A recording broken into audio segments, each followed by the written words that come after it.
Magic Johnson was clearly happy to be on First Take this morning. He brought the energy. And he also had some comments about Kevin Durant. Let's listen to Irvin Magic Johnson. When I look at Michael Jordan, I look at Kobe Bryant, this brother, Kevin Durant, is one of the greatest scorers we've ever seen in NBA history. Absolutely. NBA history. So I just want him to be happy, but I don't know where he's going to find it at if he can't find it at Golden State. And I think he's just searching, and he wants his own team, right? Because Golden State was never going to be Kevin Durant's team. That was Steph Curry's team. And so now in Brooklyn, once he gets healthy, with Kyrie, maybe this will be his team. And also, too, he's looking to say, hey, I'm going to actually get the credit if I bring a championship to Brooklyn. You were just nodding along that entire time, Malika. You were nodding along like facts. Insightful, Magic. Here's the thing, and I'm not going to pretend that I've spent a ton of time around Kevin Durant. I haven't. But what it seems like to me is this is a guy who has some sort of void that he is looking to fill. And he had his own team in Oklahoma. Sure, you know, it was part Russ. You could say maybe there was a big 3 there, and then there was a big 2 there, and there were some different things going on. But that was his team. But that wasn't good enough. That didn't fill that void. And so he went to Golden State because potentially a championship is what would then fill that hole for him.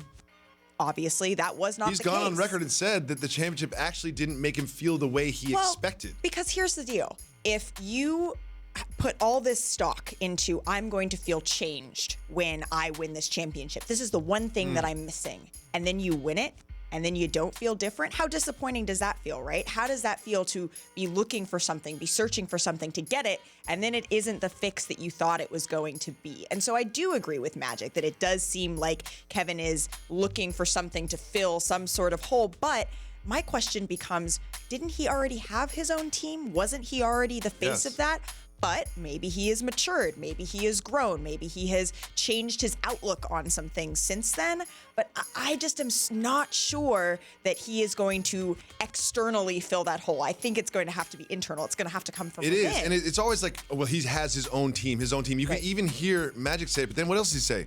With Kyrie Irving. Right. Like, is it really, if you have Kyrie Irving on your team, is it really your own team? Right, and their demons seem to be somewhat similar, right? Good point. In terms of the way that they operate in the world and the way that they react to criticism, the way that they are both really emotional players, which is great, that you want to see people play with heart.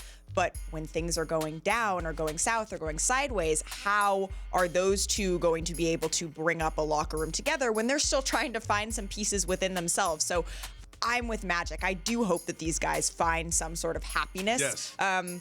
But I'm just not convinced that if you can't make it happen for yourself, that being in Brooklyn is going to be that factor that changes everything. I think this is going to be a difficult year for KD as we see him in the Brooklyn uniform for the first time. He's not going to be playing, and the Nets are not going to be the #1 seed in the Eastern Conference. Like, the expectations for the Nets are like mid-level, might not even host game 1 of a playoff series. Yeah. So how difficult do you think it will be for Durant sort of like existing but not playing for this entire season with a new team? I mean, I think that's difficult for anyone when your identity is tied up in what you do. And then that, I know mine is, I know a lot of people at ESPN, that is the case. When that then gets taken away, how do you grapple with yourself and what you're doing? And this is something he hasn't dealt with before. He hasn't dealt with having to watch his team play without him for a season. This long. Yeah. That's a really long time. And then the unknown of, what am I going to be like when I return to the court? That's a serious injury. And although in recent history it's been one that players can come back from, that hasn't always been the case. So I think it's going to be really tough for him.